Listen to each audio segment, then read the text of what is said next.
आज की वीडियो में हम ये देखते हैं कि टैरिफ आखिर क्या होता है, बिजली और गैस के बिलों में टैरिफ से क्या मुराद है। तो टैरिफ जो है ये बेसिकली एक टैक्स है। जब भी कोई प्रोडक्ट किसी मुल्क की बाउंड्री को क्रॉस करता है, चाहे एंट्री की सूरत में या एग्जिट की सूरत में, तो इस बाउंड्री को क्रॉस करने वाले प्रोडक्ट पर लगाए जाने वाले टैक्स का नाम है टैरिफ।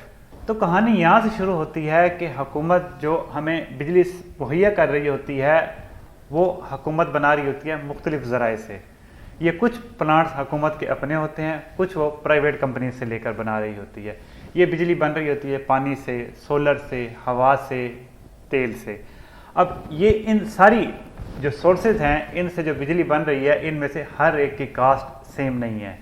ज़ाहिर बात है, अब जो पानी से और सोलर से बिजली बन रही है वो जो कोल, ऑयल और गैस से बिजली बन रही है उससे सस्ती होगी। अब कस्टमर को तो नहीं पता कि उसके पास जो बिजली आ रही है वो कौन से ज़रिए से आ रही है।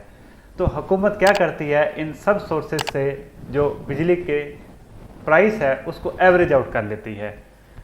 तो एवरेज आउट करने से एक बेस प्राइस निकल आती है जिसकी बुनियाद पर वो कस्टमर से बिजली की कीमत चार्ज करती है। अब उसी बेस प्राइस को ही हम टैरिफ कहा करते हैं।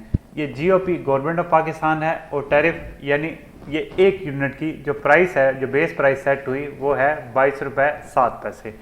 अब आपने जितने यूनिट कंज्यूम किए, 207 यूनिट कंज्यूम किए, तो 207 को आप 22 रुपये 7 पैसे से मल्टीप्लाई करेंगे तो ये वाला जो बिल है जो हुकूमत आपसे क्लेम करेगी। तो टैरिफ जो है वो बेसिकली एक यूनिट की प्राइस है जो हुकूमत ने मुख्तलिफ सोर्सेज से हासिल होने वाली बिजली की एवरेज कैलकुलेट की और आपको जो है ना बिल थमा दिया।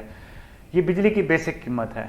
बाकी टैक्स वगैरह, मिर्च मसाला वो जो डलता है वो मैं आपको आने वाली वीडियो में बताऊंगा। तो इस वीडियो का सिर्फ ये मकसद था कि आपको टैरिफ का बेसिक मतलब बताया जाए और बिजली और गैस के बिलों में टैरिफ से क्या मुराद है। तो आज के लिए इतना ही, मिलते हैं अगली वीडियो में। Thank you, good bye.